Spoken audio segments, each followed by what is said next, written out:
আউযু বিল্লাহি মিনাশ শাইতানির রাজিম। বিসমিল্লাহির রহমানির রহিম। সর্বপ্রথম পরম করুণাময় আল্লাহ পাকের দরবারে আমার লাখো কোটি শুকরিয়া আদায় করে আমি আমার কর্তব্য কাজ শুরু করছি। আজ আমরা যেই পালা নিয়ে হাজির হয়েছি, শরীয়ত মারফত পালাটি ভিডিও সিডি উপহার দিচ্ছেন বিপুল ভাই। প্রযোজনায় ও পরিবেশনায় সোয়া মিউজিক, 10/11 মুন কমপ্লেক্স, তৃতীয় তলা, পটুয়াটুলি, ঢাকা। সার্বিক তত্ত্বাবধানে রয়েছেন জীবন দেওয়ান। আমি আমার বন্দনা দিয়ে আমার পালাটি শুরু করছি। তুমি সুন্দর বলে তাই তো সাজালে, তুমি সুন্দর বলে তাই তো সাজালে, জীবের তরে সুন্দর ধরণী, জীবের তরে সুন্দর ধরণী। তোমার মেহের, তোমার মেহের বাণী গো খোদা, তোমার মেহের বাণী।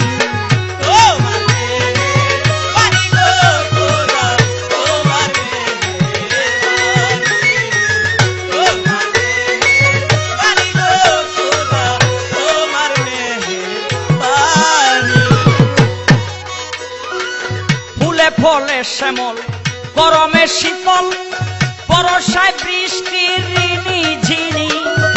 ফুলে ফলে শ্যামল, গরমে শীতল, বর্ষায় বৃষ্টির ঋণী ঝিনি। ক্ষুধা লাগলে আহার জোগালে অনিবার, ক্ষুধা লাগলে আহার জোগালে অনিবার, ক্ষুধা লাগলে আহার জোগালে অনিবার। দিলে পিপাসাতে মিঠা পানি, দিলে পিপাসাতে মিঠা পানি। তোমার মেহের বাণী, তোমার মেহের বাণী গো খোদা, তোমার মেহের বাণী, তোমার মেহের বাণী গো খোদা, তোমার মেহের বাণী। সৃষ্টি হতে কল্যাণ যত তোমারই দান, হে মহিয়ান জগত স্বামী।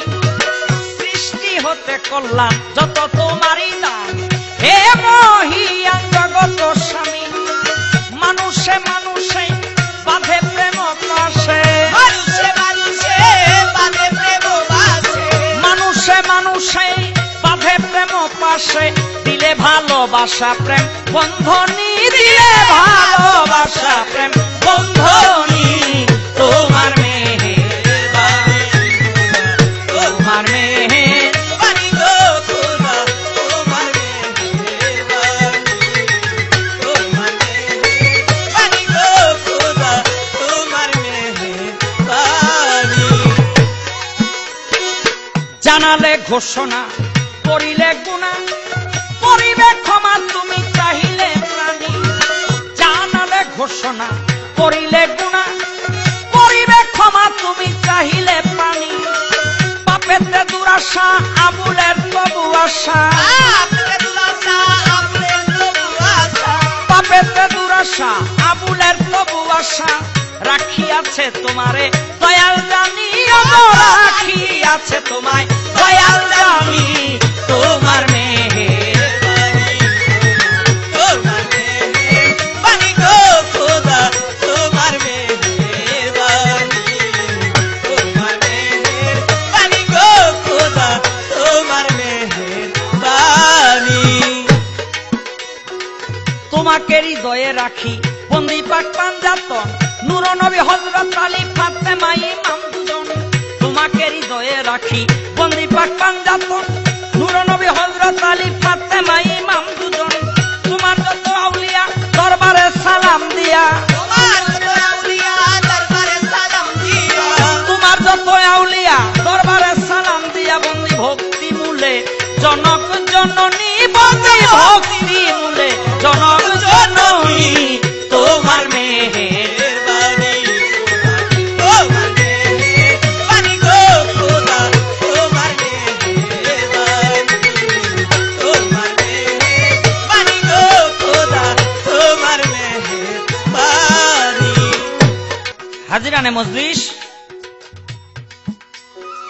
আমার সর্বপ্রথম মারফতের যে আলেম, তার কাছে আমার জিজ্ঞাসা থাকবে,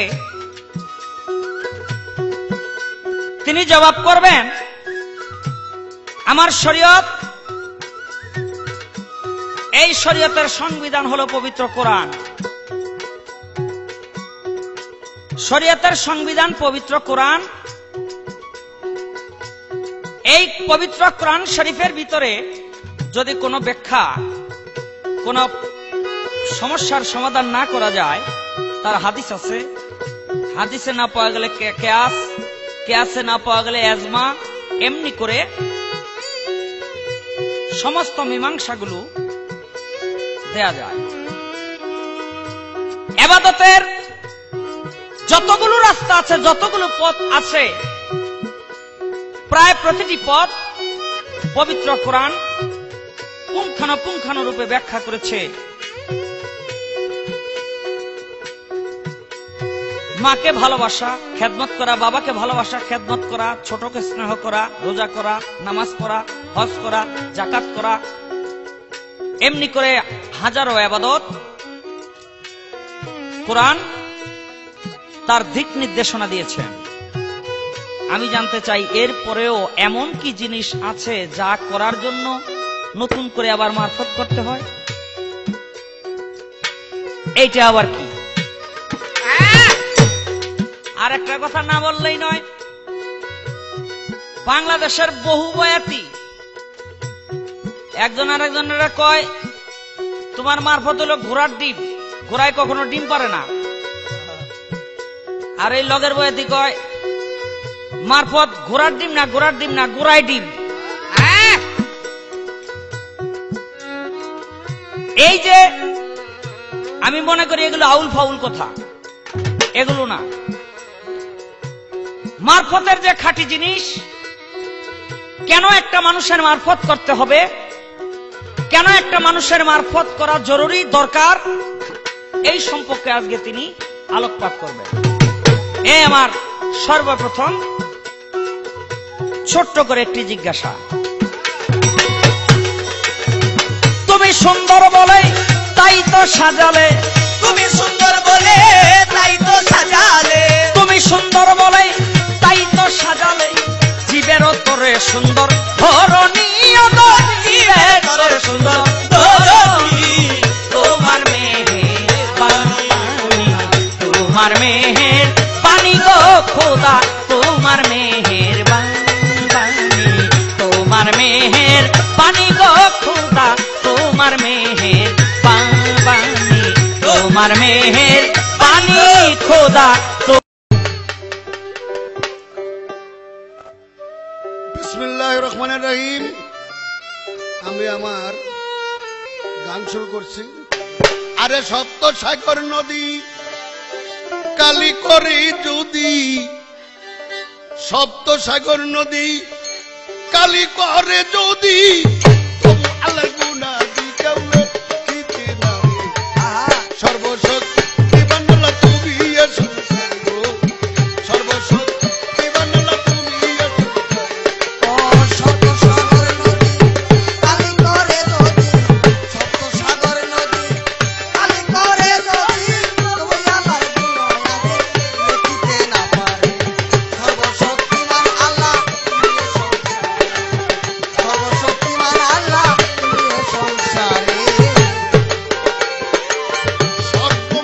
পাতাল করুণা হয় তোমার, তোমার ইচ্ছাতে একদিন হইবে নিষ্পাপ। স্বর্গ মর্ত পাতাল করুণা হয়,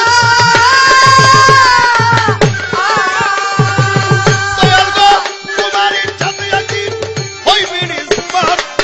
যা কিছু আছে পৃথিবীর ভিতরে, যা কিছু আছে পৃথিবীর ভিতরে, তোমার হুকুমে বাক্য যাচ্ছে।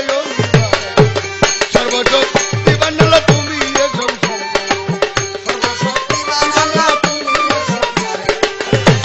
সাগর নদী কালি করে নদী, শত সাগর নদী কালি করে নদী, তুমি আল্লাহর গুণয়াদি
বলতেছে যে শরীয়তের মধ্যে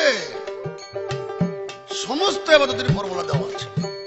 মাতা পিতার খেদমত হোক, রোজা নামাজ হোক, ওয়াজিফা হোক, কলেমা হোক, দোয়া হোক, সবকিছু শরীয়তের বিধানের মধ্যে দেওয়া আছে। এরপরেও আমার বাতিনি ইবাদত করতে হবে, মারিফত করতে হবে, এটা কেন করতে হবে?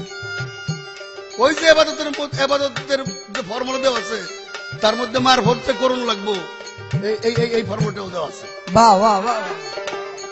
রইসুল মুফাসসিরে কুরআন ইবনে আব্বাস বলেছেন, লি কুল্লি হরফুন আয়াতুকা মিনহাল জহর ওয়া লি কুল্লি হরফুন আয়াতুকা মিনহাল বাতান। তুমি যে কোরআনের কথা বলেছো, এই কোরআনের কথা উনি বলেছেন যে এই কোরআনের প্রত্যেকটা ওয়ার্ড, প্রত্যেকটা শব্দ, প্রত্যেকটা অক্ষরের জাহিরি এবং বাতিনি দুই প্রকার মানি আছে। একটা হলো জাহিরি মাইনি, আর একটা হলো বাতিনি মাইনি। এই বাতিনি মানিটা জানতে হইলেই বাতিনি মানুষের কাছে যাওয়ানো লাগবো, আর বাতিনি কাম করুন লাগবো। রাসূল পাক বলেছেন, লা ইয়াকবালুল্লাহু তাআলা ইবাদাতিহি বেগার মারফুতুল্লাহ তাআলা ইন্না কানা আলফাসানা। কেউ যদি শরীয়তের ইবাদত, প্রকাশ্য ইবাদত 1000 বছর ভরাও করে, ওই ইবাদত সে 4 পয়সার মূল্যও পাবে না যতক্ষণ পর্যন্ত সে বাতিনি ইবাদত না করবে, অর্থাৎ মারিফতের ইবাদত না করবে। আর এই যে মারিফত শব্দটা, এই শব্দটার মধ্যেই নির্দেশ দেওয়া আছে যে মারিফত কেন করতে হবে। মা অর্থ নিজ, রা অর্থ দেখা, ফে এবং তে এই সংযুক্ত দুটি অক্ষর দিয়া বোঝানো হয়েছে তৌহিদ করিয়া নিজেকে চেনা এবং জানার নামই হলো মারিফত। কাজে মারিফত করতে হবে। এ সম্পর্কে হলো এখন আমার কিছু কথা প্রশ্ন করতে হবে। আমি জানতে চাই, সাথে তো অনেক রকমের কথাই শুনি, জানি শরীয়ত মাহফুজুল্লাহ, আজকে একটু বিয়ে সম্পর্কে জানতে চাই। স্বামী থাকতে স্ত্রীর আর স্ত্রী থাকতে স্বামীর, দুজন, এই দুজনের বিয়ে ঠিক রেখে দুজন আলাদা ভাবে আর একটা বিয়ে বসা বা করা, অর্থাৎ স্বামীতে আর একটা মেয়ের বিয়ে কইরা, এবং স্ত্রীও বৈধ স্ত্রী থাকতে, যেমন পুরুষে একটা বউ রেখে আর একটা বউ বিয়ে করতে, মেয়ে বিয়ে করতে পারে, স্ত্রীও তার স্বামী ঠিক রেখে আর একটা বিয়ে করতে পারে। এইটা কোরআনের কোথায় আছে, কিভাবে আমি জানতে চাই।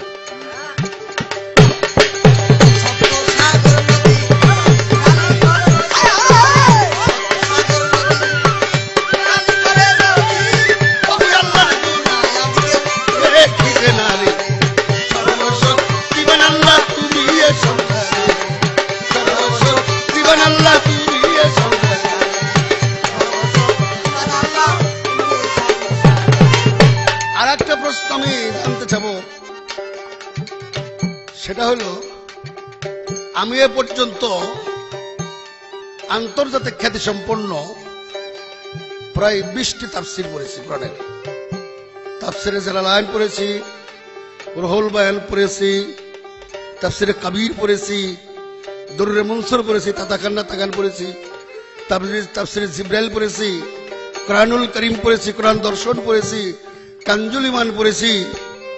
কিন্তু এর মধ্যে 5 ওয়াক্ত নামাজ পড়তে হবে যা মৌলবীরা বা আমাদের হুজুররা এত তাগিদ দেয়, এটা কোরআনের কোন আয়াতের ভিতরে আমি এরকম কোন কথা পাইনি। তাহলে এই 5 ওয়াক্ত নামাজটা ওনারা কোথায় পাইলে? যদি কোরআনে কোনো নির্দেশ থাকে তাহলে দয়া করে আলেম সাহেব জন্য বইলা যায় যে অমুক আয়াতের মধ্যে 5 ওয়াক্ত কথা বলছে। সূরা রুমের 17 নম্বর আয়াত একটা আছে, সেখানে বলা হয়েছে, সেখানে তাফসীর কারকরা তাদের নিজের মত মতো তাফসীর করতে যায় 5 ওয়াক্তের কথা বলছে, কিন্তু ওই শব্দটার অর্থ, আরবির যে শব্দের অর্থ লোগাতে পাওয়া যায়, তুমি সকাল সন্ধ্যা দুপুরে তুমি তোমার প্রভুর গুণকীর্তন করো। সেখানে সালাতের কথাও নাই, আর সেখানে 5 বারের কথাও নাই। এরপরে 5 বার শব্দটা, এবং রাসূলুল্লাহ রাসূলুল্লাহ 3 বারই এই সালাত সকাল সন্ধ্যা এবং দুপুর তাই করেছে। আমি বলতে চাই এটা উমরের আমল থেকে 5 ওয়াক্ত চালু হয়েছে, এর আগে 5 ওয়াক্ত ছিল না। এ সম্পর্কে আপনার মতামত কি? এইটা লই আপনার উপর আপনার সাথে ভালো হবে।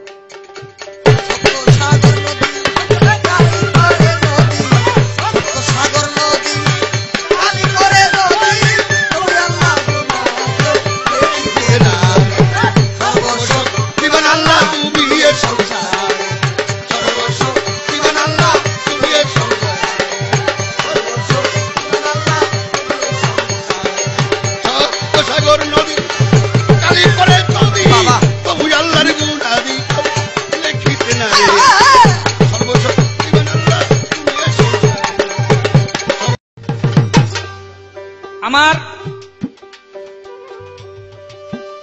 প্রতিপক্ষ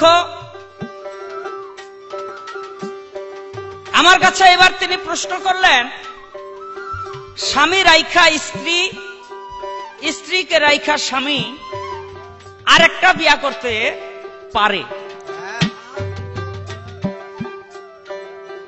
2 নাম্বার প্রশ্ন হইল, 5 ওয়াক্ত নামাজ কোরআনের ভিতরে নাই, তো এটা আপনারা পড়েন কেন? এই 5 ওয়াক্ত নামাজ শুরু হয়েছে ওমরের আমল থেকে। আমি শুধু আপনার সাথে আমি তর্ক বা বিতর্ক করার সাহস শক্তি দুইটার একটাও আমার নাই, তবু আমি বলতে চাই এই 5 ওয়াক্ত নামাজ আমার নবী করিম সাল্লাল্লাহু আলাইহি সাল্লাম যেদিন মেরাজ থেকে এই পৃথিবীতে আসলেন, তারপর দিন জিব্রাইল কাবা ঘরে নিয়ে আমার নবী করিম সাল্লাল্লাহু আলাইহি সাল্লামকে সর্বপ্রথম 5 ওয়াক্ত নামাজ, ফজরের সময় ফজর, আসরের সময় আসর, জোহরের সময় জোহর, মাগরিবের সময় মাগরিব, এশার সময় এশা, এই 5 ওয়াক্ত নামাজ প্রথম দিন মেরাজের পরের দিন প্রথম দিন জিব্রাইল ইমাম হইয়া নবীকে মুক্তাদি বানাইয়া তারপরে তিনি শিক্ষা দিয়ে গেলেন।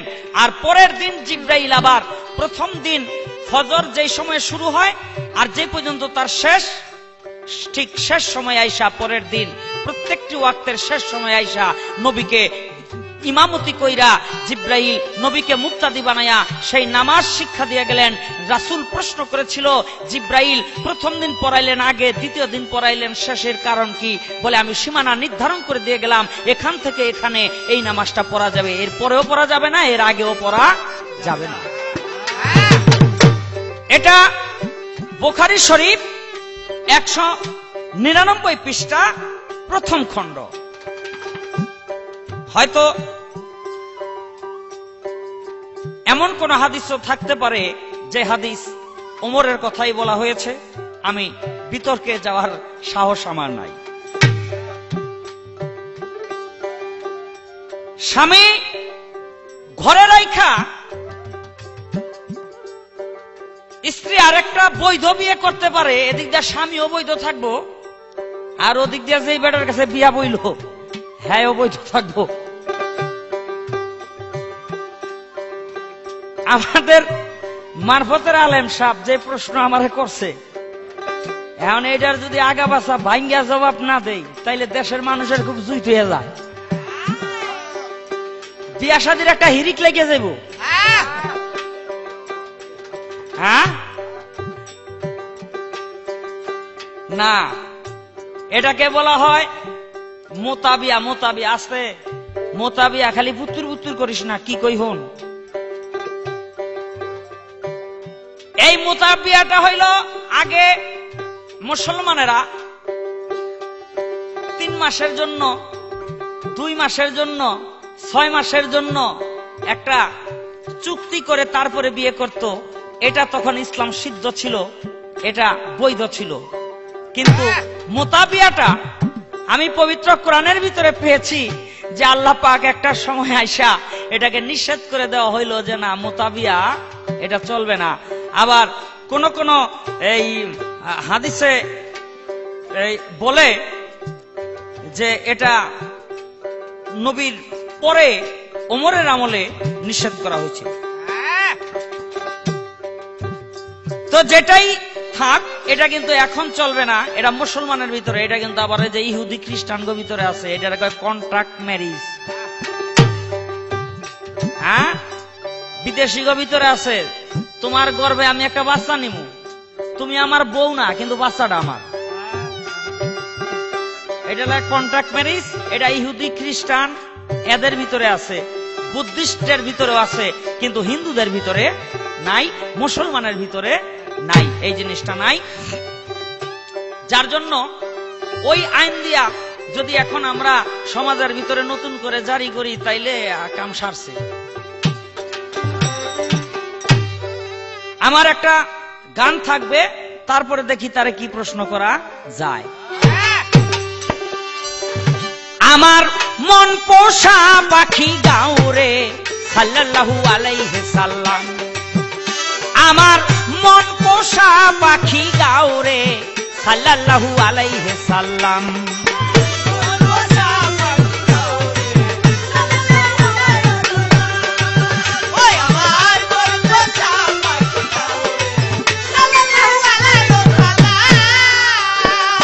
গাও আহমদ নাম, গাও মুহাম্মদ নাম রে, গাও সাল্লাল্লাহু আলাইহি সাল্লাম। আমার মন পোষা পাখি গাও রে,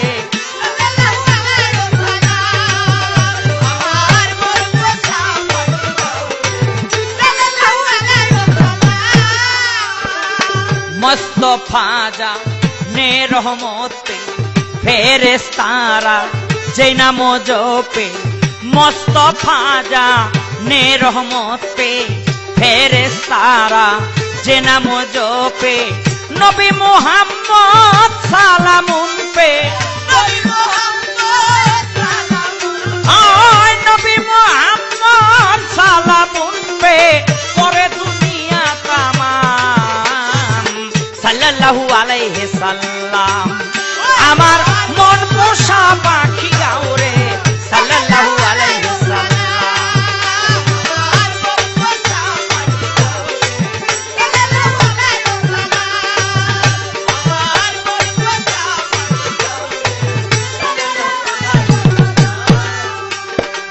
সাইয়েদেনা নাবিয়ানা শাফিয়ানা মাওলানা, সাইয়েদেনা নাবিয়ানা শাফিয়ানা মাওলানা, নবী মুহাম্মদ নবিউল মালহামা, নবী মুহাম্মদ নবিউল মালহামা, রাসূলে আকরাম সাল্লাল্লাহু আলাইহি সাল্লাম। আমার মন পোষা পাখি গাউরে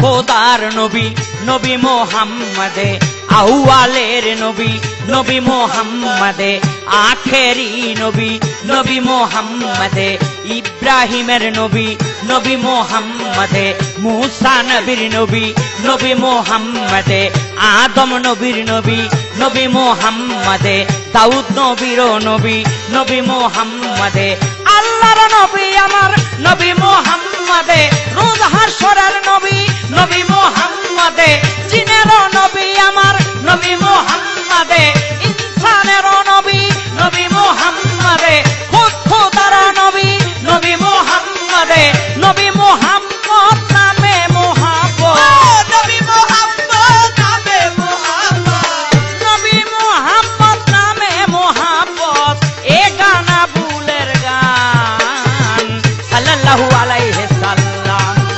আমার মন পোষা পাখি গাউরে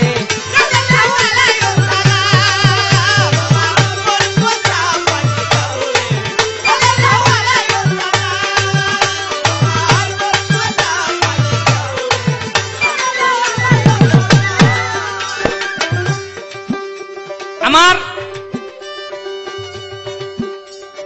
করে জানবার বিষয়, তার গানের ভিতরে শুনলাম যে বাতেনি ইবাদত করার কথা কোরআনের ভিতরে আছে। বাতেন মানে গোপন, গোপন মানে যা দেখা যায় না।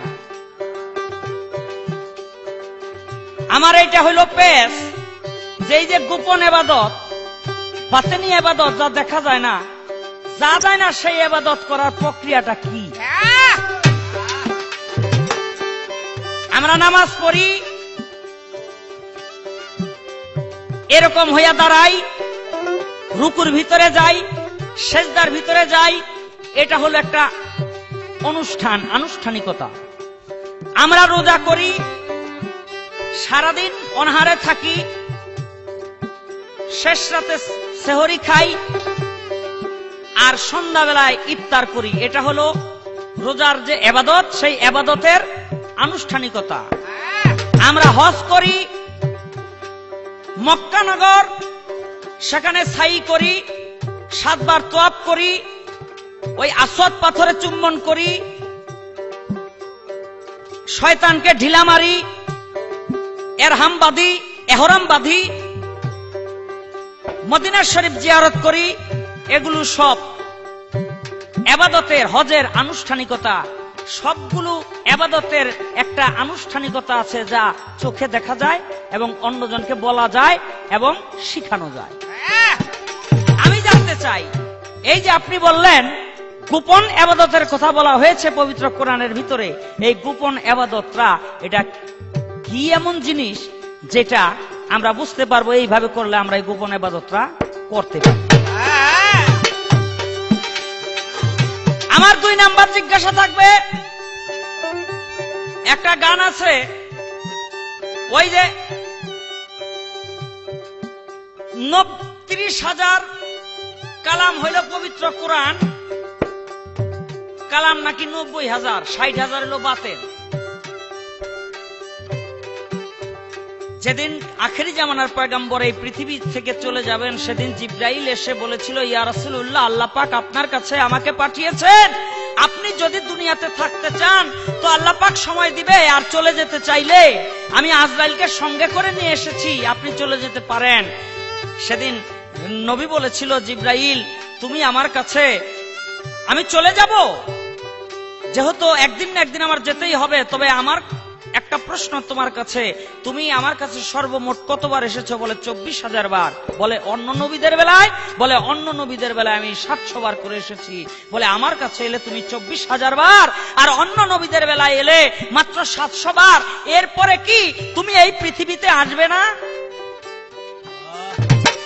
জিবরাইল বলেছিল, এই পৃথিবীতে এরপর আমি 10 বার আসবো, কিয়ামতের 10টা লক্ষণ, এই লক্ষণকে আমি উঠে নেওয়ার জন্য আসবো এই পৃথিবীতে। কিন্তু যারা এলেমে মারফত করে, যারা মারফতের আলেম, তারা বলে এখনো কোরআন নাযিল হইতেছে, এখনো আয়াত নাযিল হইতেছে, এখনো পৃথিবীর ভিতরে আল্লাহর সাথে ওলিয়া উলিয়ার যে সম্পর্ক, সেই সম্পর্কের রেশ ধরে একটা কোরআন অবতীর্ণ হয়। কারণ কোন কোন আলেম, মারফতের যারা আলেম, তারা বলে, একটা যুক্তি দেয় যে আল্লাহ যে পবিত্র কোরআনের ভিতরে 30,000 কথা কইল, এই 30,000 কথা কয়ে কি আল্লাহ নবী ইন্তেকালের পর চুপ হয়ে গেছে, আর কোন কথা কোন যাব না, যেহেতু নবী নাই? আল্লাহ তোর চুপ না, আল্লাহ কথাবার্তা কয়। আমি শুধু একটু জানবার চাই, আল্লাহ যে কথাবার্তা বর্তমান যুগে কয়, এইটাও যারা মারফতের আলেম তারা এটাকে কোরআন হিসেবে সাব্যস্ত করে, এটার যুক্তিটা কি এবং এই কোরআনটা কি, কিভাবে আমরা এই কোরআনটা পাইতে পারি? এই আমার 2 নাম্বার জিজ্ঞাসা রইল, দেখি আলেম সাহেব কি জবাব করে। আমার মন পোষা পাখি গাউরে সাল্লাল্লাহু আলাইহি সাল্লাম, আমার মন পোষা পাখি গাউরে সাল্লাল্লাহু আলাইহি সাল্লাম। আমার এই কোরআনটা কেউ পড়িয়া জ্ঞানী হইল, আবার কেউ শিখেছে ভিক্ষা করাই আধ্যাত্মিক ইশারা। এই কোরআনটাই আধ্যাত্মিক ইশারা। কেউ পড়িয়া জ্ঞানী হইল, কেউ পড়িয়া জ্ঞানী হইল, কেউ শিখিল ভিক্ষা করা আধ্যাত্মিক ইশারা কোরআন, আধ্যাত্মিক ইশারা।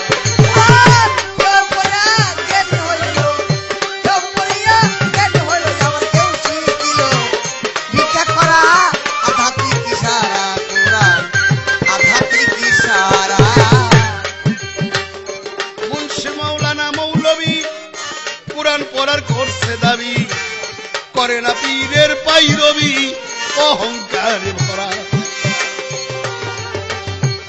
এই পৃথিবীর একজন শ্রেষ্ঠ মাওলানা খাইছে এক পাগলের কাছে ধরা।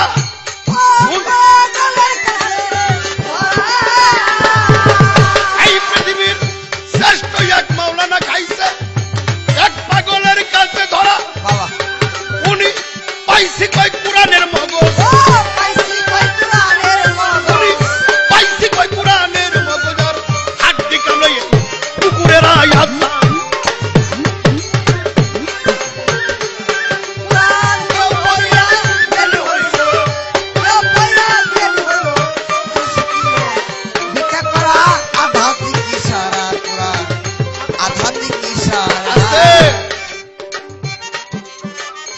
কোরআনে যে কথা আল্লাহ বলে নাই ওইটা করতে মৌলবী সাহেবকে খুব জুত লাগে, আর যেটা হুকুম দিছে ওইটা করতে গেলে পেট মুসরানি, পাশা মুসরানি, কথার সাথে লেজ লাগানো, কোরআনের বিরুদ্ধে এটা হাদিস খেলা করা।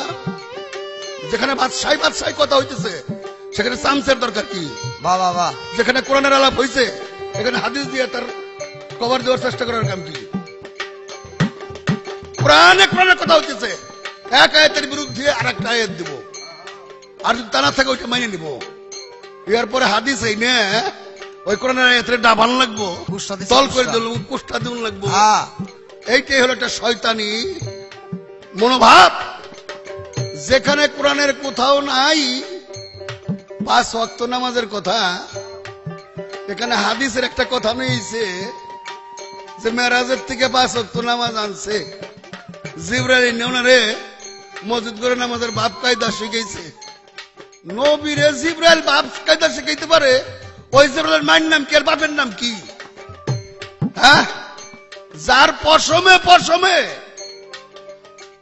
এবাদত, যে মুইতে দিলে তার মুতের সঙ্গে এবাদত ভাইসা যায়, পায়খানা করলে তার পায়খানার সঙ্গে এবাদত ভাইসা যায়। তার জিবরাইল হিসাবে শিখাইব, নামাজ শিখাইব। এই কথা যে মৌলবী কইছে আমি বাজান তোমারে কই না, ওই মৌলবীর সঙ্গে দেখা হলে তুই সেটা সর বাইরে দিতাম আমি।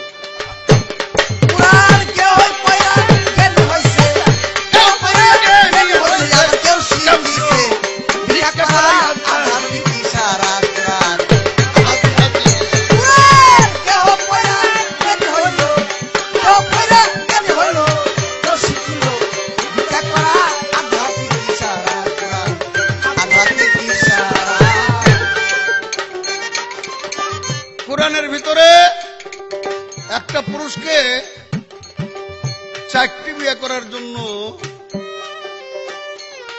অনুমতি দেওয়া হয়েছে। এটা সমাজের লোকের ভালো লাগে না। 1 বিয়ে ছেড়ে 2 বিয়ে 3 বিয়ে করলেই উনি মানুষ ভালো না।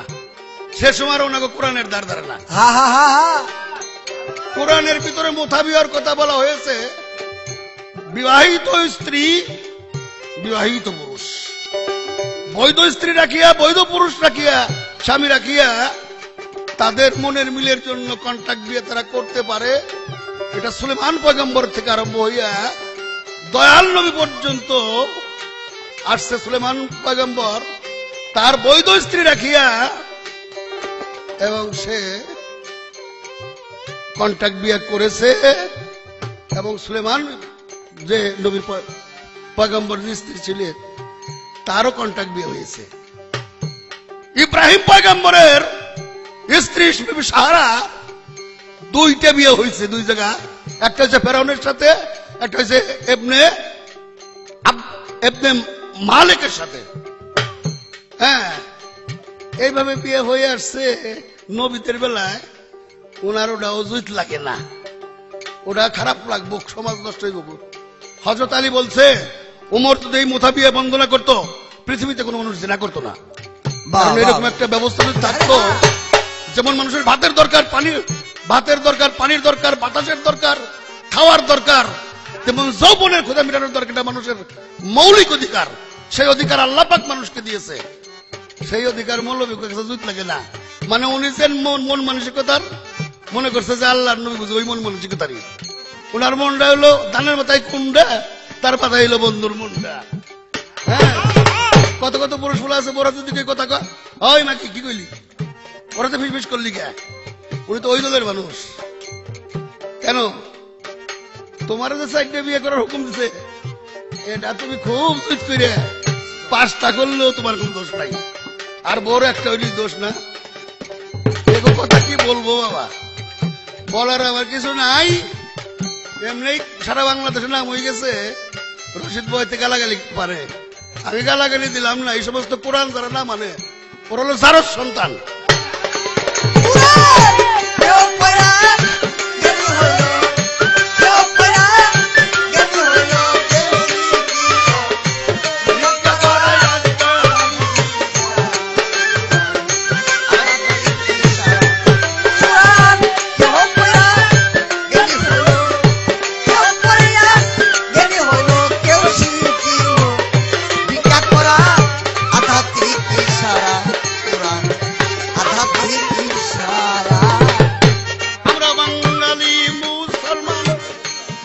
ভাষায় পড়ি কুরআন, গুনি শুধু খতম কয়খান, বাকি কয়ছি পারা আছে, বাকি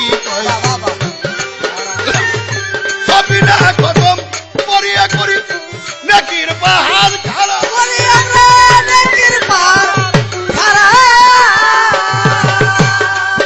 ওরা কি কইলাম নি যে বুঝলাম না, কি কইলাম নি যে বুঝলাম না, আর বুঝলো না শুনলো না।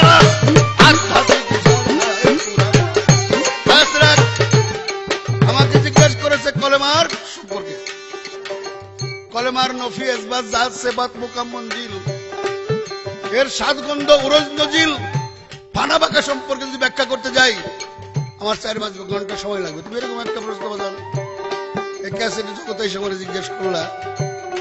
তবে কলেমাটা হলো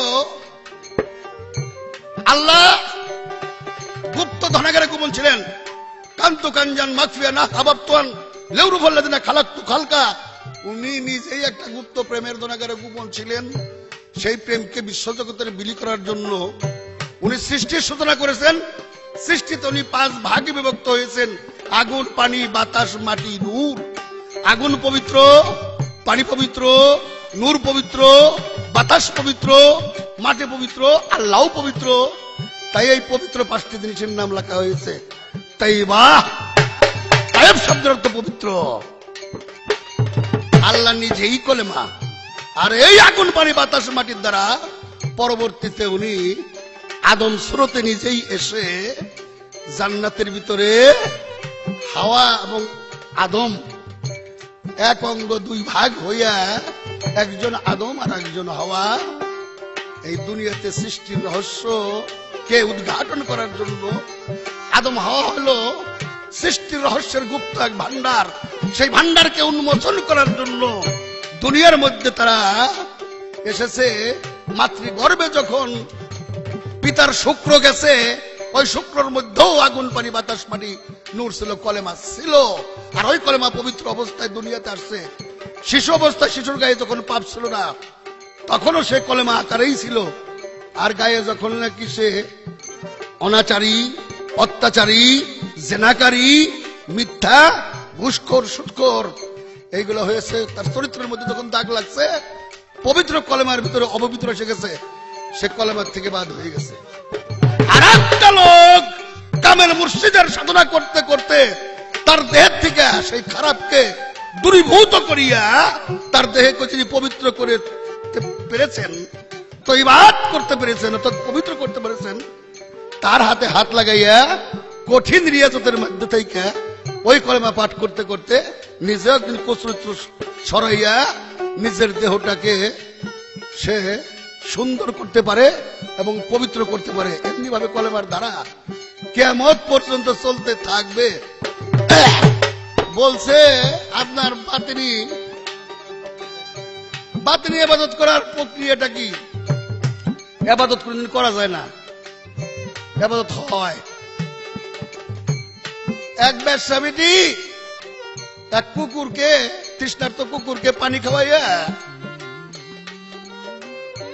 জান্নাতে গেছে, জান্নাতের ডিক্লারেশন পেয়েছে। এখন যদি দৌলত দিয়ে ব্যবসাটা কয় যে আমি তৃষ্ণার্ত কুকুর কোন জায়গায় আছে তার পানি খাওয়াবো আর জান্নাতে যাবো, ওইটা কইব? ওটা ইবাদত করবার যেতেছে, করলে ওটা হইব না। আর অটোমেটিক যেটা হয়ে আইছে, সে ফরিদ গাছের সঙ্গে পাও বাইন্দা উঠতে হয়ে ঝুলছে। এখন যদি সাধুরে কয়, পিসাবরা কয় যে আমরা পাও বাইন্দে চলি গে, ওটা হইব? ওটা করবার গেলে হইব না, ওটা অটোমেটিক তার দ্বারাই হয়েছে। ইমাম গাজ্জালি তৃষ্ণার্ত মাসিরে পানি খাওয়াইয়া, কালি খাওয়াইয়া সে জান্নাতের বিরাট একটা কুরসি দখল করেছে। এরকম কথা তার বন্ধু মৌলানা শাহ বদর আলমের দ্বারা আসছে, ইত্তেকাফ অবস্থায় স্বপ্নে দেখেছে। এখন যদি সমস্ত মৌলানা সাহরা মাসিরে কালি খাওয়াইয়া আমি চেয়ার দখল করুম, এটা ওই বলে কি? না না না না। তাই কাজেই ইবাদত করা যায় না, ইবাদত হয়। এই চলাফেরা করার সময়, চলাফেরা করতে করতে এই মানব জীবন, মানব তরিটাকে চালাই নিতে দিয়া নিজের নফসের সঙ্গে জেহাদ করিয়া, কুচরিত্রকে দূরীভূত করিয়া, এই দেহটাকে পবিত্র করিয়া, যিনি মানবিকতার দৃষ্টিতে ধৈর্য, দয়া, ক্ষমা, তাওহীদ, তাওয়াক্কুল, ঈমানের সঙ্গে চলাফেরা করেন, তিনার দ্বারা যে কর্মটাই হয় ওইটাই বাতিল ইবাদত। হ্যাঁ, আল্লাহ বর্তমানে কথা কোরআন, আপনার কোরআন শরীফে আছে, কি আছে? এই মানুষ আল্লাহর ইবাদত করতে করতে নিজে সে আল্লাহ হয়ে যেতে পারে, সে খোদা পরিষদের, উচ্চ পরিষদের সদস্য হইতে পারে। তার হাত হয়ে যায় আল্লাহর হাত, যার দ্বারা সে ধরে। তার মুখ হয়ে যায় আল্লাহর মুখ, যার দ্বারা সে বলে। তার কান হয়ে যায় আল্লাহর কান, যার দ্বারা সে শুনে। তার মুখ হয়ে যায় আল্লাহর মুখ, যার দ্বারা সে বলে। ওইটাই আল্লাহ বলে, ওইটাই কোরআন। যদি আমি এই কোরআন মানতে চাই, তাহলে এই কথাটা অবশ্যই তার মানতে হবে।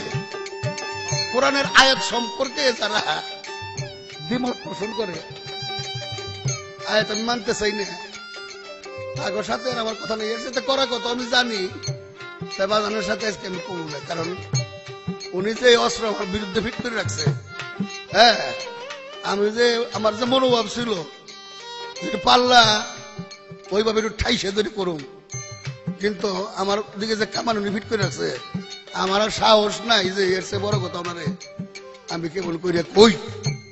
কাজে আমি সেই দিকে গেলাম না।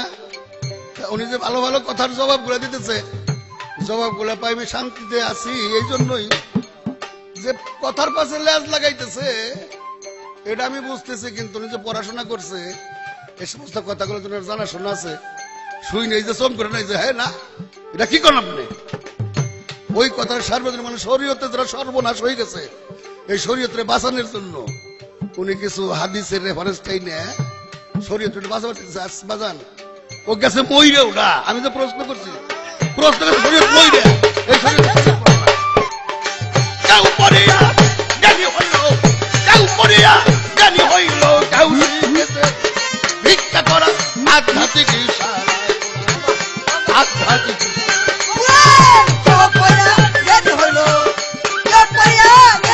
আবার কেউ শিখিল ভিক্ষা করা আধ্যাত্মিক ইশারা, আধ্যাত্মিক ইশারা। এখন আমি প্রশ্ন করতে চাই, নবীরা পবিত্র, কোরআনে ঘোষণা দেওয়া হয়েছে আমার প্রত্যেকটা নবী পবিত্র, আর পবিত্র না হইলে তারা নবী হইলে কি করে? আমি জানতে চাই, এই যে নামাজের ভিতরে দোয়া ইব্রাহিমে পাঠ করা হয়, দরুদ ইব্রাহিম, তার মধ্যে বলা আছে রহমত বরকত পাঠাও মুহাম্মদের বংশধরদের উপরে, যেমনি রহমত বরকত পাঠাইছিলে তুমি ইব্রাহিমের বংশধরদের। এই দোয়াটা না বললে নামাজ কবুল হবে না, এত বড় শক্তিশালী দোয়া। তাই ইব্রাহিম নবীর উপরে আল্লাহ পাক কি রহমত বরকত পাঠাইছিল, যার জন্য ওই রহমত বরকতই নবীর বংশধরদের উপরে পাঠাবার কারণটা কি? আর ইব্রাহিম নবী তার বউ স্ত্রীকে সাহারাকে 2 বের করে বেচা দিছিল, এর কারণটা কি?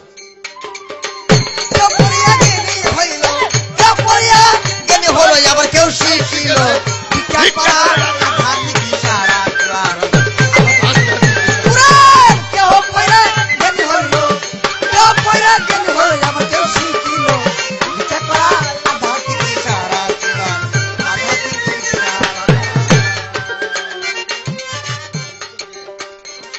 মাফ করবেন,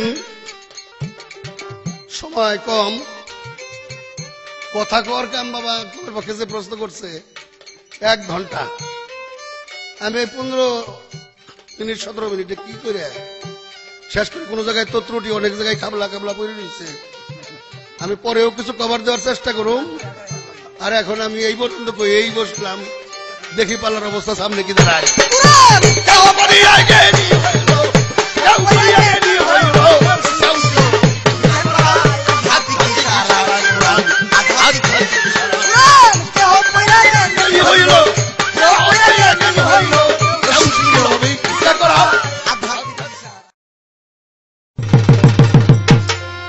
ধন্যবাদ। আমার প্রশ্নের জবাব করে যেভাবে মোটামুটি আমাকে, ঠিক আমাকে না, শরীয়তকে যেভাবে তিনি বলে গেলেন, তারপরেও বলে খাবলা খাবলা জায়গায় জায়গায় রইয়া গেছে।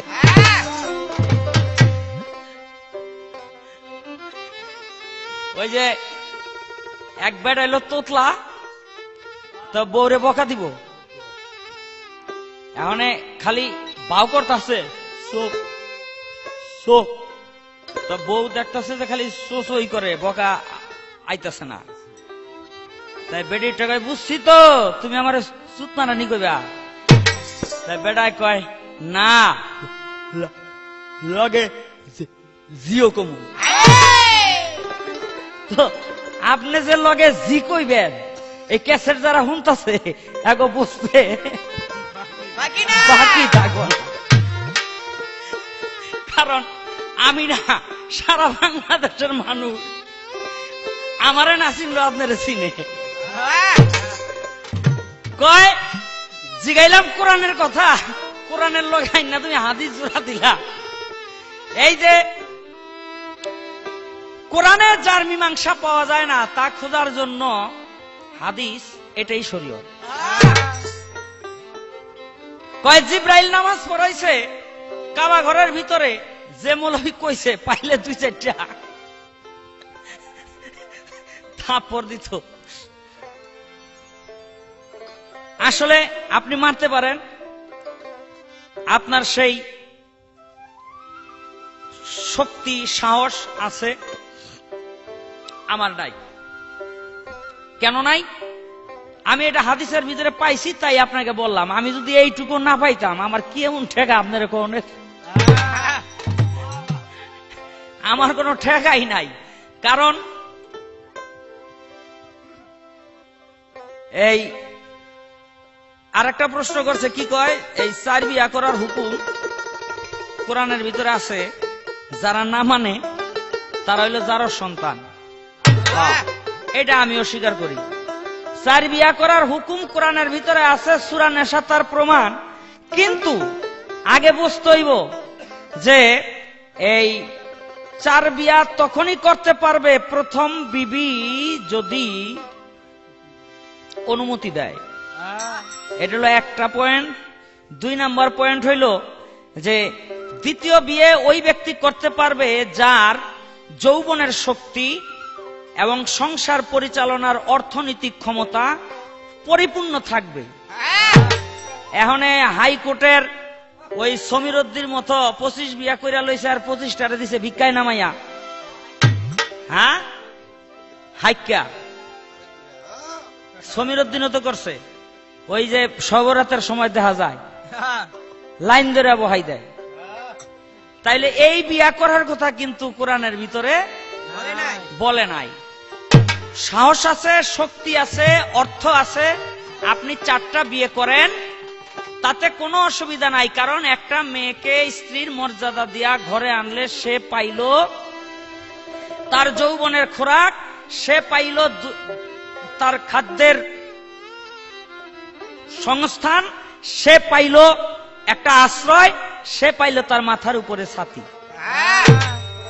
এখন বিয়া শাদী কইরা খালি ওই যে রারি কি কয় ওই যে আস্তানা আস্তানায় ঘুরবেন, হ্যাঁ, চতুর্দিক দিয়া বহাই লইবেন, মোমবাতি জ্বালায় হু হু করবেন।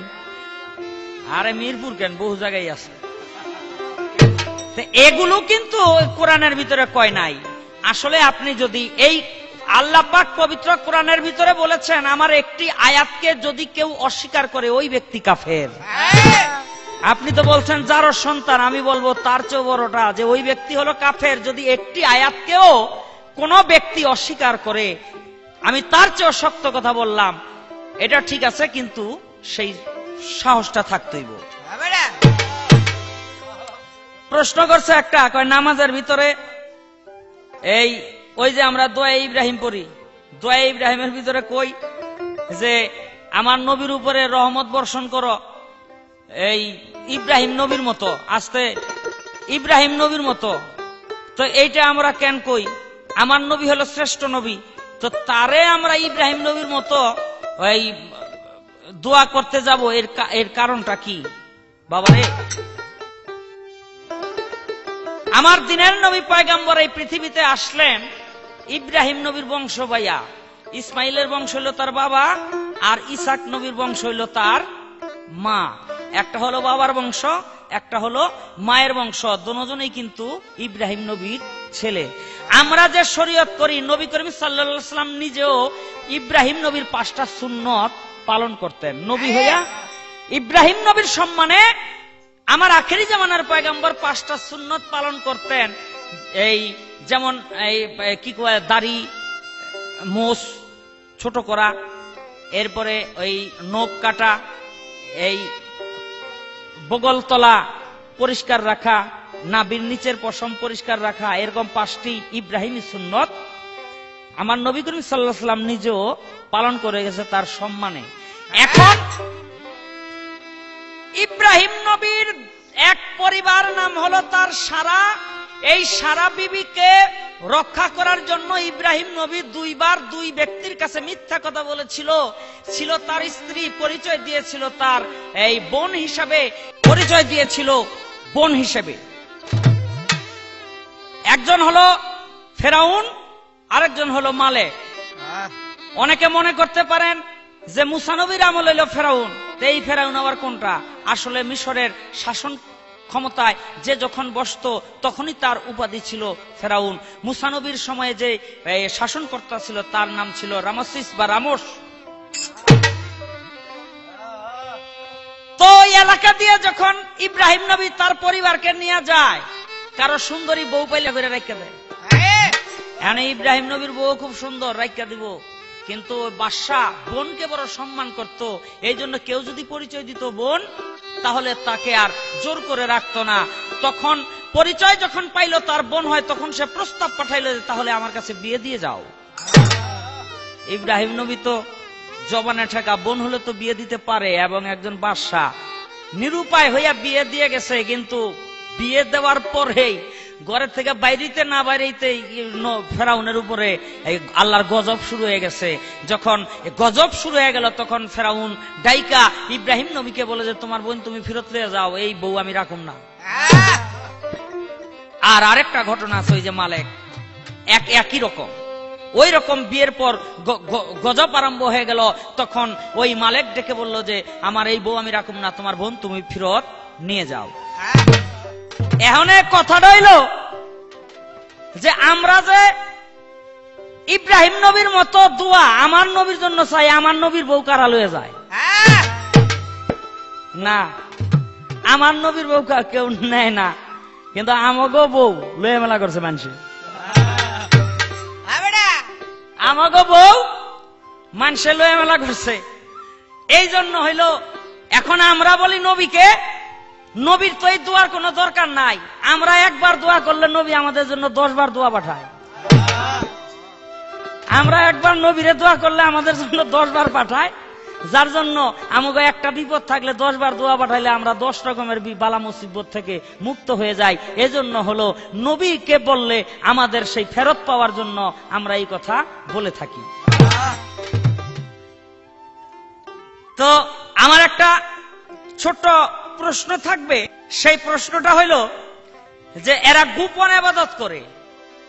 আমাদের শরীয়তের ভিতরে শবে কদর রাত্রির চেয়ে গোপন ইবাদত এই পৃথিবীতে আর নাই। এক রাত্রির ইবাদত কয়েক লক্ষ কয়েক কোটি বছরের ইবাদতের সমান, হাজার রাতের সমান।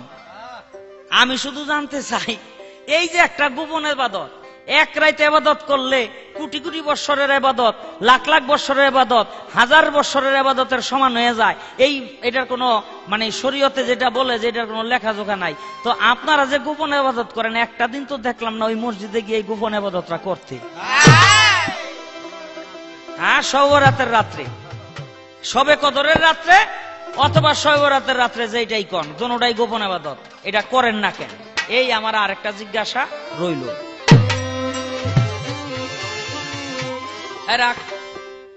আমরা যারা শরীয়তে বিয়া শাদী করি, আমরা একটা কলমা কালাম, 3 জন সাক্ষী, একজন উকিল রাইখা এরপরে বিয়া শাদী করি। আচ্ছা, আপনাকে মারফতে যে বিয়া শাদী হয় এরকম কোন কলমা কালাম আছে কিনা, এরকম কোন সাক্ষী উকিল আছে কিনা? থাকলে একটু জানবার বিষয়। এটা কি কোরআনের ভিতরেই আছে যে সিস্টেমটা এইটাই, নাকি এটার বাইরে কিছু?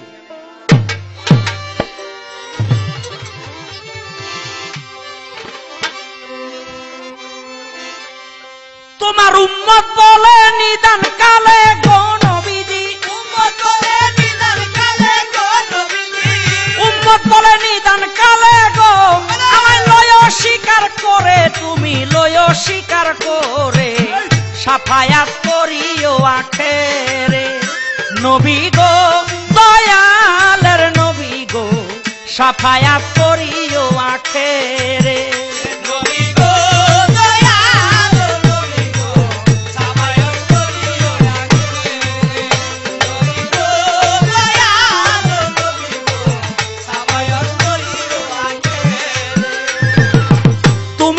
দুষ্ট খোদার উম্মতের হও জাবিন্দার, ডাকি আমি পাপী গুনাহগারে।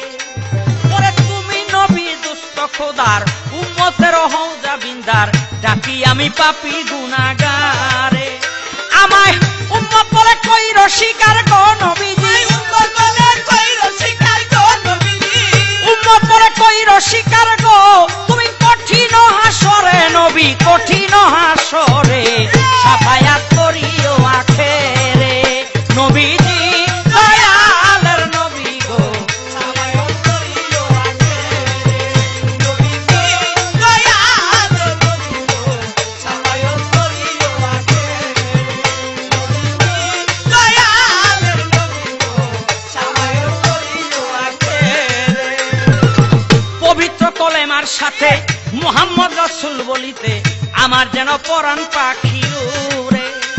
ওরে পবিত্র কলেমার সাথে মুহাম্মদ রাসূল বলিতে আমার যেন পরাণ পাখি উড়ে। আমার ইমানের পরীক্ষাতে গো নবীজি, ইমানের পরীক্ষাতে গো নবীজি, ইমানের পরীক্ষাতে গো, তুমি পাশ করাইও মোরে, তুমি পাশ করাইও মোরে, সাফায়াত করিও আখেরে।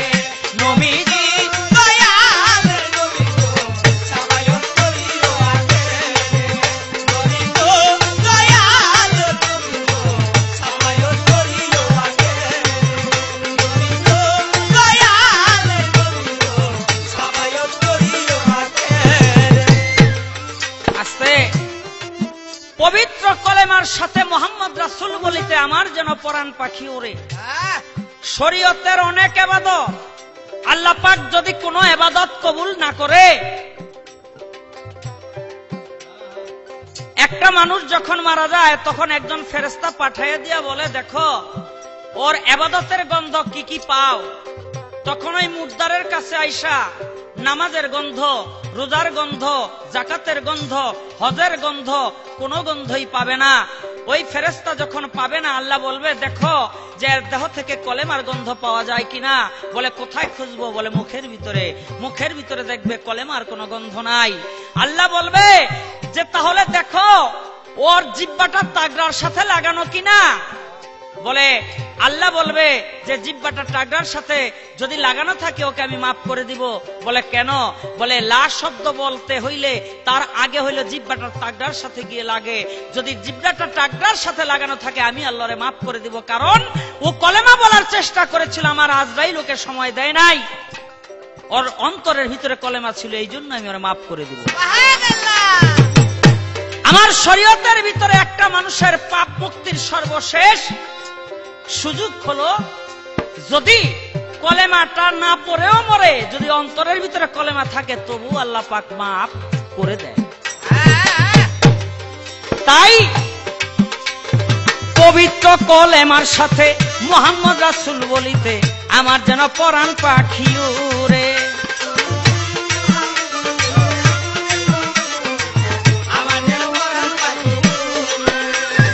পবিত্র কলেমার সাথে মুহাম্মদ রাসূল বলিতে আমার যেন পরাণ পাখি উড়ে। আমার ইমানের পরীক্ষাতে গো নবীজি, ইমানের পরীক্ষাতে গো তুমি পাশ করাইও মোরে, তুমি পাশ করাইও মোরে, সাফায়াত করিও হাসরে। নবীজি দয়ালের নবী গো, সাফায়াত করিও হাসরে।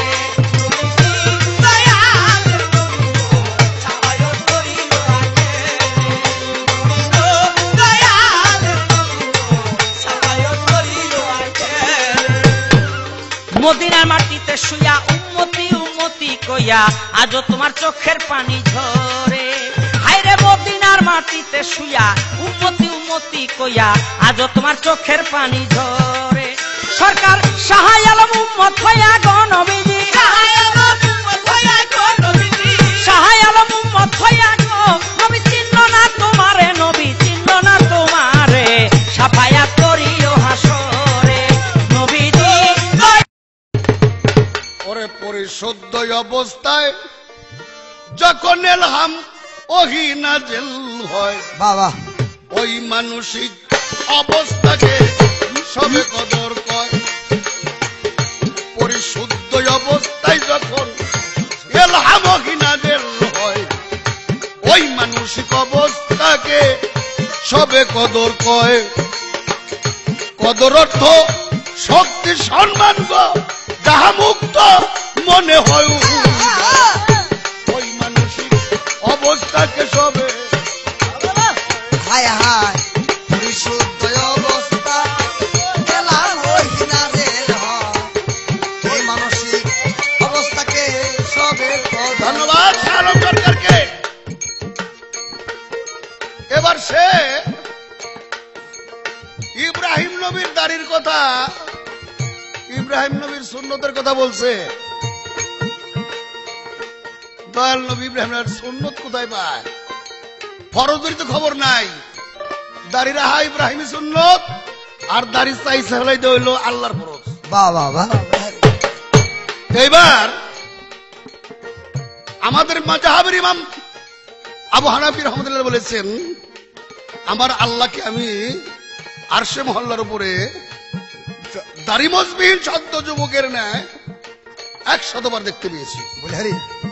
বড় বিশ্বাস তার সিরাজুল আসরার কিতাবের ভিতরে বলেছে, দয়াল নবী প্রভুকে, আল্লাহকে দাড়ি মজবিহীন সদ্য যুবকের ন্যায় দেখেছেন। আর রাসূল নিজেও বলেছেন, আমি মদিনার গলি দিয়া আমার প্রভুকে দাড়ি মজবিহীন সদ্য যুবকের ন্যায় ঘুরতে দেখেছি। তাই যদি হয়ে থাকে, আল্লাহ কোরআন শরীফে বলেছে, তুমি হে বান্দা তুমি আল্লাহর রঙে রঙ্গিত হও। আল্লাহর রঙে রঙ্গিত হইলে তার যখন দাড়ি মোজা চললা, আমার আবার থাকবো কে? না পিতো যদি সাধন লাগে, এই ব্যাপার এই ইব্রাহিমি দাড়ি সাফ করুন বাংলাদেশ থেকে। দাড়ি রে এক মৌলবাদী ভাব লইয়া বাংলাদেশটাকে জ্বালাই খাইতেছে। শাহ আলম সরকার, তোমাকে আমি আর কি বলবো, তুমি একজন আত্মার একজন মানুষ, মোল্লারা তো নাই, তোমার উপর ভর করে মোল্লা গো কই, কারণ তোমারে কইলে তো আর তুমি মারবে না, মোল্লারা মারতে পারে, এই জন্য তোমার উপরে স্লেট করে কই, যাতে শালা গো গায়ে এটা লাগে। এবার বলতেছে সবে বরাত, সবে কদর, এই সর্বনাইসে কথা।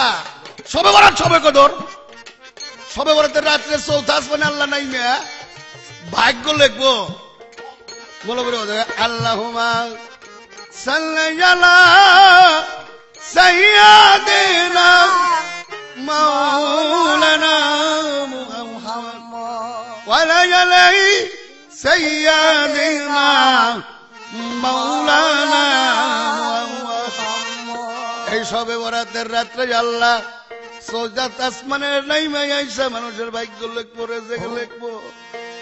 প্রথম রাত্রে লেখে, ও ফেরেশতা তুমি লেখো সালমান এফ রহমানের নামে, উনি 3000 কোটি টাকার মালিক ছিল, আগামী বছর তার 2000 কোটি টাকা বাড়াইয়া দাও।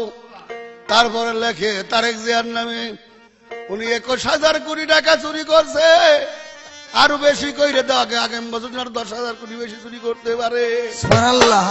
আরো চুরি করার কথা কইব যে তুমি মন্নু মিয়ারে, তুমি একটা মিলের মালিক ছিল সে, আর 2টা মিল তারে বাড়াইয়া দাও। এইরকম বড় লোক কোটিপতি গো ভাগ্য লিখতে লিখতে ফেরেশতারা কয় আল্লাহ রাত কল হইয়া গেল, বহুত রিকশাওয়ালা রইছে, বহুত কৃষকরা রইছে, তাকে উপায় কি? আল্লাহ কয় ফেরেশতা আমি যা জানি তোরা তা জানোস না, আগের বছর যা আসলো তাকে এক কথাই লেখে তো, আগের বছরে যা আসলো তাই। সব বেবরাতের রাত্রে বড় বড় মানুষের ভাগ্যের হেজাই রাত পোয়াইয়া রশিদ বয় তার শাহ আলমের ভাগ্য লেখবার ফেরেশতারা সময় পায় না, রেকশালাকে ভাগ্য লেখবার সময় পায় না। আচ্ছা শাহ আলম সরকার, তোমার শরীয়ত মতে একটা ব্যাস সাজে 1 বছর কামাই রুজি করে খাইব খদ্দরের কাছ থেকে, এই টাকা দিতে তার ভাগ্য হলো, এই ভাগ্যটা কি আল্লাহ লিখছে না অন্য কেউ লিখছে? তোমার কাছে প্রশ্ন। পরিশুদ্ধ অবস্থায় এলাহি নাজিল হয়, এই মানসিক অবস্থাকে সবে কদর কয় গো। পরিশুদ্ধ অবস্থায় এলাহি নাজিল হয়, ওই মানসিক অবস্থাকে সবে কদর। আরে শালম সরকার বলে মাজার মাজার রাস্তা রাস্তা নাই বিটি গুলো গেট দিয়ে বসে মোমবাতি জ্বালাও, মোমবাতির আলো মিষ্টি আর কি মেয়ে ফুল সুরগান সুর, ভালো সুর, সুন্দর মেয়ে, সুন্দর ফুল, সুন্দর গান, এইগুলা যারা পছন্দ করে না ওগো আমি মানুষ কোন শহরের খাতায় ওগো নাম দিয়েছিলাম। আর যদি মানুষ হয় তাহলে তারা মেয়ে পছন্দ করব, মা পছন্দ করব, বোন পছন্দ করব। অর্থাৎ সৃষ্টিতে মেয়েই হইলে সবচাইতে মানুষের মধ্যে পুরুষ আর মেয়েকে পার্থক্য করলে সৃষ্টির সুন্দরের সেরা হইল মানুষ, আর এই মানুষের মধ্যে মেয়ে এবং পুরুষের মধ্যে নারী হলো সবচাইতে সুন্দর সুন্দর। এইটারে যারা পছন্দ করে না তাকে শাহ আলম সরকার তুমি মানুষ করো না। হ্যাঁ, কবি নজরুল বলছে তুমি সুন্দর চাই চেয়ে থাকি, প্রিয়া সে কি মোর অপরাধ। এত বড় একজন সাহিত্যিক বলছে সেও নারীর দিকে চেয়ে থাকে, তার প্রিয়ার দিকে চেয়ে থাকে। তা আমি গরিব মানুষ ফকির হয়েছি, আমার সাইডপুর দিয়ে মেয়া ছেলেরা বসলেই তোমাকে চুল খায় না, চুল খায়।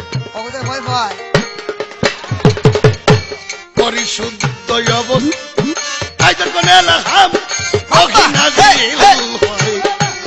মানসিক অবস্থা আজকে সবে পরিশুদ্ধ অবস্থায় মানসিক অবস্থাকে সবে কদর। বস্তুর অস্তিত্ব থাকে অজ্ঞতার কারণে, অজ্ঞ লোকে দেখবে না তা নিজের 2 নয়নে। বস্তু মোহের উঠতে যারা গো জগতে,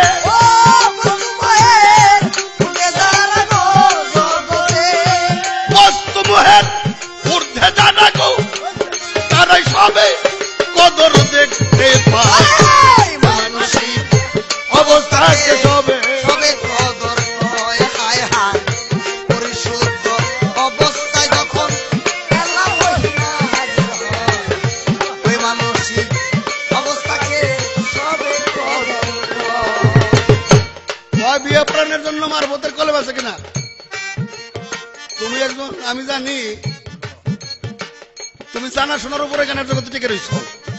এক একজন এক এক, যেমন তোমার আর এক পীর বাইলতি সরকার চাপার উপরে এবং টাটা সোনার উপরে টিকে রয়েছে, আর তুমি রয়েছ জানা শোনার উপরে। তোমার মুখ দিয়ে কলেমার কথা কইলে কলেমা বিয়ে পরে তো বাদাল কলেমা লাগে না, কোন কলেমা টলেমার কোনো কিছু দরকার নাই। ওই যে তোমার দরুদ পড়ো, সাল্লাল্লাহ পড়ো, বাংলা করে বসে হুজুর ছুরি ধরে পড়ে সৌরাই ওটাই দরকার।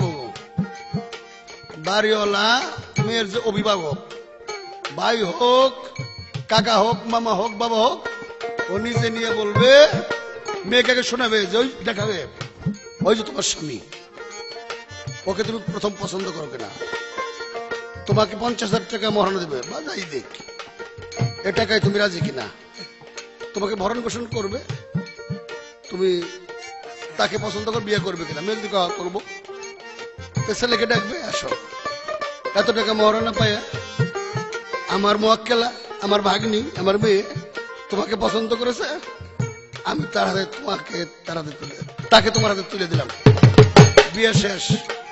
এইরকম ভাবে বিয়ে হয় না, হাদিস দলিল আমার দেখাইও। হ্যাঁ, এই সমস্ত কথা আমার কাছে কেউ না, গায়ক আছে আর টাবলা মৌলবী আছে, পয়সা কইনের দল। বিষয় মোহ বিবর্জিত পরিশুদ্ধ মন, এমন একটাই অবস্থা তোমার দাঁড়াবে যখন, আরে বিষয় মোহ বিবর্জিত পরিশুদ্ধ মন, এমন একটাই অবস্থা তোমার দাঁড়াবে যখন, তখন হবে সবে কদর গো,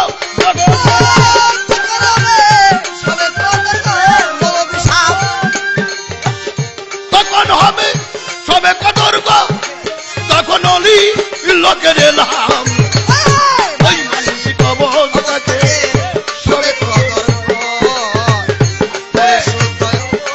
কদর সম্পর্কে গানের আসলে কি বলবো, বয় ঠিক কাছে যদি মানুষ বেদের কথা পাইতো তাহলে পীর মুর্শিদের কাছে যাইতো না। মারফতের একটা ইঙ্গিত দিলাম, এরপরে হলো সবে কদর হলো 1000 রাত্রির এক রাত্রি, 1000 রাত্রি 84 বছর 4 মাস। একটা মানুষ, একটা পুরুষ নারীর কাছে যাইয়া আল্লাহ তার যে পুঁজি দিছিল, এই পুঁজিগুলা সে ব্যবহার করবে 84 বছর 4 মাস পর্যন্ত। এটা হলো লাস্ট ফিনিশিং। এর আগে যাদের পুঁজি নষ্ট হয়ে যায়, তারা কামেল মুর্শিদের কাছ থেকে ভাব জেনে নারী এবং পুরুষের মধ্যে যার যার নিজের মধ্যে ওই সাধনা দিয়েছে। রাধাবল্লভ সরকার বলেছে, ওরে মন তুই যে ঘাটে মালা হারিয়েছ সেই ঘাটেতেই তালাশ কর, একবার মরলে আর মরবি না, থাকবে না তোর মরার ডর, যে ঘাটে মালা হারিয়েছিস তুই সেই ঘাটে তালাশ কর। সেখানে যদি সাধনায় তুমি লিপ্ত হইতে পারো, যোগ চিনা, সাধন চিনা। একটা গান বলছে তরবির জালালুল শাহ, যোগ চিনিয়া সাধন করলে 7 যোগের মরাব আছে, কাম নদীর জোয়ারেতে ভাসে। 7 যোগের মরাব আছে, অর্থাৎ তুমি যদি একটা যোগ চিনা সাধনটাই সময় মতো করতে পারো, সেই নারী সত্তাটা যদি তোমার ভিতরে একবার ঢুকাইতে পারো, সেই পাওয়ারটা, সেই মদতটা, তাহলে তোমার যৌবনের গ্যারান্টি থাকবে 84 বছর 4 মাস। ওই যে এক রাত্রের ভিতরেই তোমার 1000 রাত্রের কাম হয়ে গেল। এইটার নাম সবে কদর। মসজিদ করে দিবে, পাশা মারত করে দেবে, পরিশুদ্ধ অবস্থায় এলহামকি নাজিল হয়, ওই মানসিক অবস্থাকে সবে কদর কাছে কয়। তোমাকে তো মসজিদ করে দেখি না, কেন মসজিদ করে যাবো? কেন মসজিদ করে যাইতে হবে? কেমন বিধান? কোথায় বলছে কোরআনে? মসজিদ ঘর আল্লাহর ঘর, ওই মক্কা শরীফ আল্লাহর ঘর। এটা কোরআন শরীফের কোন আয়াতের ভিতরে বলছে? আর আমার এইটা যে আল্লাহর ঘর 129 বার কোরআনের ভিতরে বলছে, এই আমার দেহটা আল্লাহ, আল্লাহ বলছে এই দেহটা হইল আমার ঘর। আর ওই মসজিদ, ওই কাবা, ওই মদিনার মসজিদ, মক্কার মসজিদ, কোনটারে বলছে কাবা শরীফ গিয়া এটা আমার ঘর? ওখানে আমার মতো যাবো কেন? তোমার মতো তো গাল দিয়ে মাছে যায়, যাগো গাল দিয়ে মাছে যায়, যারা পাট খেতে ওয়াক দাবড়ায়, যারা শুয়োর পালে, এই সমস্ত মানুষ দেখতে পারে। আমি ভালো মানুষ হয়ে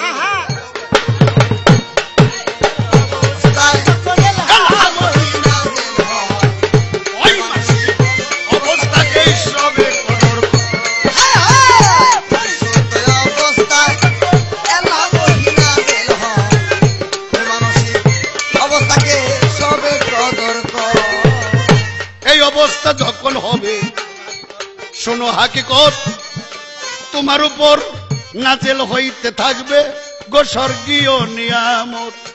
কিন্তু রশিদ কান্দে মসজিদ করে রে, কারণ ধরছে তারে অবস্থাকে সবে কদর কর, ওই মানসিক অবস্থাকে মানসিক অবস্থাকে সবে কদর কর। ওরে কদর কর শক্তি সমাজে, ও কদর কর শক্তি সমাজে, আবুদ্ধ মনে হল বাবা মানসিক অবস্থাকে সবে কদর কর। ওই মানসিক অবস্থাকে সবে কদর কর। ফিনিশিং হলো। যত তর্ক বিতর্কই করলাম, যত কথাবার্তাই বললাম, জায়ের জীবনে শরীয়তের থেকে বিভিন্ন শাস্ত্রবিধান থেকে যা শিখছো বাবা, এটা কুত্তে বিলের কানে দিয়া মনটারে ভালো কইরা, মনটারে সুন্দর কইরা সুন্দর একটা মানুষের গোলামি করো গা। আর ওই সুন্দর মানুষটা যদি তার সুন্দর হাত দিয়া টান দিয়ে একটু সুন্দর বুকের মধ্যে নেয়, তোমার বুকটাও সুন্দর হয়ে যাবে।